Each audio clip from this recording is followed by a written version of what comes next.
आणि आता आपल्या सोबत जोडले गेलेले आहेत विजयी उमेदवार अरविंद सावंत। अरविंदजी, खूप खूप स्वागत तुमचं एनडीटीव्ही मराठीमध्ये। आणि सगळ्यात आधी अभिनंदन। मला सांगा, एकूणच हा राज्याचा निकाल पाहता सगळ्यात पहिली तुमची प्रतिक्रिया काय आहे? निकाल पाहिल्यानंतर एक लक्षात आलं असेल, नकली सेना म्हणणाऱ्यांच्या थोबड रंगवलं या निर्णयानं। आणि ते असं काही रंगवलंय की त्यांना कळून चुकलं असेल की शिवसेना कोणाची आहे। शिवसेना उद्धव बाळासाहेब ठाकरेंची शिवसेना आहे हे लक्षात आलं असेल। आणि दुसरी गोष्ट आणखीन एक लक्षात आलं असेल की प्रत्येक वेळेला आम्ही मोदींचा फोटो घेऊन जिंकतो म्हणणाऱ्यांना कळलं असेल, मोदींच्या फोटो विना सुद्धा माणसं जिंकतात हे पहिलं महाराष्ट्राने दाखवून दिलेलं आहे। अरविंदजी, एकूणच आपण जर विशेषतः मुंबईचं चित्र पाहिलं तर मुंबईमध्ये 6 पैकी 4 जागांवर ठाकरे गटाचं वर्चस्व आहे। एक जागा भाजपकडे गेली आणि एक जागा अगदी निसटत्या फरकानं 48 मतांनी गेलेली आहे शिंदेंच्या गटाकडे, म्हणजे अर्थातच रवींद्र वायकरांकडे। मुंबईबद्दलचं चित्र सुद्धा स्पष्ट झालं आहे। संशयास्पद पद्धतीने गेलेली आहे, बघू आपण त्याच्याबद्दल। पण खरं तर 5 जागा आम्ही जिंकलो, 4 शिवसेना जिंकलेली आहे आणि एक आमच्या महाविकास आघाडीच्या वर्षा गायकवाड सुद्धा जिंकलेले आहेत। आणि महाविकास आघाडीने एकजिन्सीपणाने जे काम केले ना त्याला तोड नाही, त्याचा हा परिणाम आहे। आदरणीय उद्धवजींचं नेतृत्व ज्या पद्धतीने झळाळून निघालं ते त्यांच्याबद्दलची कृतज्ञता लोकांच्या मनात होतीच।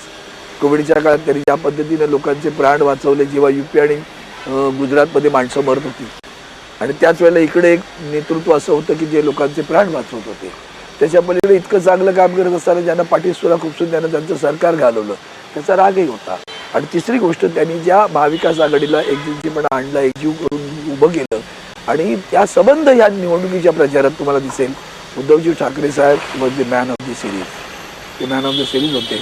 पण तरीही आनंद आहे, आमची महाविकास आघाडी 30 जागा जिंकते। खरं तर 35 पर्यंत जायला पाहिजे होती, काही गोष्टी थोडक्याने गेलेल्या आहेत, नाहीतर 30-32च्या पुढे ती जागा निश्चितपणे गेल्या असत्या। अरविंदजी, तुम्हाला काय वाटतं की तुमच्या विजयात कोणता निर्णायक फॅक्टर ठरला की जो विरोधकांनी मिस केला आणि तुमचा तो निर्णायक फॅक्टर होता? नाही, मुळात असं आहे की मला एक तर तिसऱ्यांदा उमेदवारी दिलेली होती, माझा कनेक्ट चांगला होता लोकांशी। पण त्या पलीकडे उद्धवजींनी जी संविधानाबद्दलची भूमिका घेतली आणि सगळ्यांना द्वेषभावनेतून एकत्र, जसं ते राहुल गांधींनी भारत जोडो अभियान घेतलं, नफरत छोडो, ती नफरत खऱ्या अर्थानं सोडताना अनुभवली समाजानं, ती उद्धवजींनी दाखवले की आमच्याकडे नफरत तेव्हाही नव्हती, आजही नाही, उद्याही असणार नाही। आणि त्याचा एक परिणाम सर्व समाजामध्ये झाला। संविधानाच्या बद्दल घेतलेली भूमिकेचा परिणाम सुद्धा सर्व समाजामध्ये झाला। आणि त्यांनी ज्या आक्रमकतेने प्रचार करून लोकांना सावध केलं, त्यामुळे त्यांच्या शब्दावर विश्वास ठेवून लोकांनी आम्हाला मतं दिली, त्यामुळे तो त्यांचा आणि संबंध महाविकास आघाडीचा विजय असं मी समजतो। अरविंदजी, एकूणच आपण यावेळीची जर मतविभागणी आणि विभाजन बघितलं तर मुस्लिम मतदारांनी ठाकरेंना किंवा मशालीला भरपूर मतं दिल्याचं दिसतंय। हिंदुत्ववादी ठाकरेंसाठी हा एका पद्धतीनं मोठा बदल मानायला हवा असं वाटतं?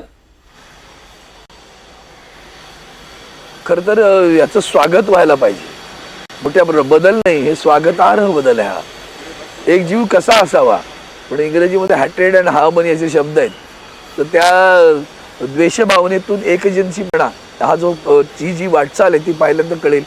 देशाचं संविधान जे सांगतं त्याला राखण्यासाठी आम्ही एकत्र आलो, देशाचं डेमोक्रेसी लोकशाही वाचवण्यासाठी एकत्र आलो।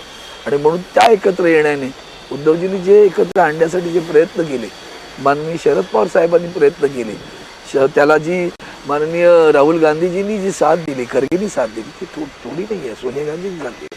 आप सारखी पार्टी आपल्या सोबत आली आणि समाजवादी पार्टी सोबत येणे ही साधी गोष्ट आहे का? हे पहा तुम्ही काय ती। आणि इतकं एकजिन्सीपणा होऊन काम करणं आणि भरभरून मतं देणं, याचं कौतुक केलं पाहिजे। यातनं निदान महाराष्ट्रातील मराठी माणसांनी तरी अंतर बघून शिकले, कुठल्याही पक्षाचे असा, तुम्हाला राज्यात केंद्राचं गुलाम सरकार हवंय का याचा विचार मराठी माणसानं केला पाहिजे। आत्ता गुलाम सरकार आहे म्हणून तुमचे सगळे उद्योग जात आहेत, तुमची मुलं बाळं बेरोजगार आहेत, शेतकरी वणवण फिरतोय, त्याची वाट लागलेली आहे, तुमची मुलं बेरोजगार, महिलांवरचे अत्याचार थांबत नाही। अशा वेळेला सुद्धा गुलामीच्या बाजूने मतं देताना पाहिल्यानंतर मन विषण्ण होतं की तुम्ही एक राज्य सरकार जे गुलाम म्हणून वागते, त्याला तुम्ही ज्यानं मतदान करत असाल तर अजून वेळ गेली नाही. येणारी विधानसभा सावध व्हा, शाणे व्हा, मराठी माणसं एकत्र व्हा. हे त्या सगळ्या निवडणुकीच्या निकालातून हा दिलेला एक मोठा धडा आपल्याला आहे. विकले मात्र कधी जाऊ नका. बाबासाहेबांचं एक वाक्य मला फार भावतं. ते म्हणायचे एक वेळ संघर्ष केला नाही तरी चालेल पण विकले जाऊ नका. मी पाहिलंय निवडणुकीत माणसं विकली जात होती, मंडळं विकली जात होती, कसे रात्री अपरात्री वाटप होत होतं. एकेकाचे आकडे जरा तुम्हाला मिळाले, तुमची शोधक पत्रकारिता तिथे दाखवा, त्या एक्झिट पोलमध्ये दाखवून स्वतःच जरा चेहरे काय केले तुम्ही, त्याची वाट लावून घेतली स्वतःची, ती पहिली पहा. त्याच्यात सुद्धा अंतर्मुख व्हा. लोकशाहीचा चौथा स्तंभ आहे तुमचा. त्या स्तंभानं हा विचार केला पाहिजे, काय आम्ही जनतेला दाखवतोय. 400 पार यांच्या दबावाखाली तुमच्या मालकांना सांगा बरं, इतके गुलाम होऊ नका, देशाची लोकशाही गुलामी होईल. एवढं केलं तरी भरपूर होईल असं मला वाटतं. अरविंदजी, एक प्रश्न शेवटचा तुमच्यासाठी. तुमचा विजय सुकर झालाय, त्याच्या अनेक पैलू असतील अर्थात, पण शिंदेचा उमेदवार जो तुमच्या विरोधात देण्यात आला आणि तेही यामिनी जाधव ज्यांच्यावर भ्रष्टाचाराचे आरोप, त्यानं विजय सुकर झाला असं वाटतं? मला वाटतं सुकर नाही झाला, तो भ्रष्टाचाराचा आरोप आहे ना. मी काल एक वाक्य बोललोय, ते फार महत्वाचं आहे. मला वाटतं तुमच्याकडे आलं असेल. आज देशामध्ये सामाजिक आर्थिक जो व्यभिचार सुरू आहे आणि राजकीय, मी भ्रष्टाचार नुसता नाही म्हणणार, व्यभिचार आहे. या व्यभिचाराचा पाया आम्ही पाहिला बरं का.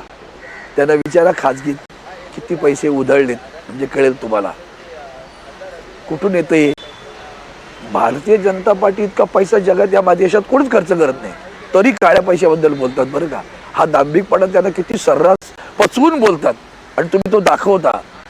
तुमचंही कौतुक आहे, त्यांचंही कौतुक आहे. अरविंदजी, धन्यवाद. आपण NDTV मराठीशी संवाद साधला त्याबद्दल.